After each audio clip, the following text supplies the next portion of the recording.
This is your random reviewer, and today we're going to be reviewing A Neat Guide to Becoming a God by Lazyfantasist, performed by Dainiel Wisniewski. Keep in mind this may contain minor spoilers, but in general I will be vague and review a little more than the description and what the very beginning of the book would hint at. Starting off, I like to discuss the world building. This story takes place in a world of magic and its hidden society that is a mix of modern and fantastic in a way that's very believable. The myriad of species in this magical society is very interesting to see, and the little hinted rules, social gaffes, interactions, and acceptable instincts, these small nudges at things that should be common knowledge for someone that grew up in their world, adds a lot of fleshing out to the story. It is unfortunate, however, that none of the more exotic or esoteric races have a significant role in the story. Next thing, and this might seem odd, I'd like to give a standing ovation to our narrator. He adds a lot to this book. There are a ton of appropriately emotionally tense scenes, and it's rare that I'm forced to pause and be taken aback at the sheer rage displayed and subsequent exhaustion that could practically be felt. The story, while already solid, was made ironclad by the efforts of Mr. Wisniewski. I've seen greater range displayed in a novel before, but the depth displayed is equal to the best I've heard. Now, onto the characters. Our protagonist, the main way we get to know him is by introspection. The reader is constantly aware of his thoughts, self-doubt, motivation, sense of wonder, everything. This makes the main character very relatable. At some point in many people's lives, they feel lost, pointless, directional. To go from that to driven and in control, if not quite yet powerful, is inspirational. The character grows more disciplined, less naive. Some lessons are learned twice, harshly, but he's human. He does not change in personality, and his adaptation to the new rules around is reasonable for one thrown into the deep end. The other characters also grow and have visible flaws.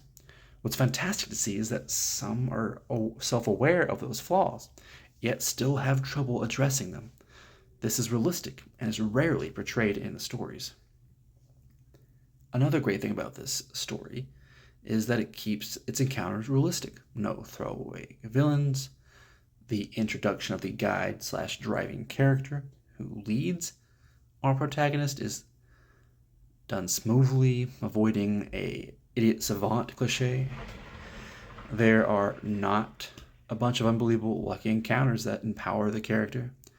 Only one really, and that's just to kickstart the book, unless you of course count the introduction of the side characters or the romantic interests. Speaking of romantic interests, this being the power fantasy that it is, there are a few. This fact might turn off some, but the story, it is culturally explained that their unconventional relationships are normal for the paranormal. Since there are cultures in real life that do that, it is understandable if not believable for some. Some say it's wish fulfillment, but so is any progression type story, and this definitely is a progression type story. Worry not, all the scenes though are faded black and the relationships seem naturally occurring enough. No fawning, most of the time our MC is actually the weak guy in the group. Next, unfortunately, is the book size. I have to discuss. It's short. Books 1 and 2, I have read 2, are short enough they could be the same book, honestly. And, well, while we'll be reviewing book 2 here, I will say that the writer is consistent and does not waver. So if you like the first one, you'll like the second.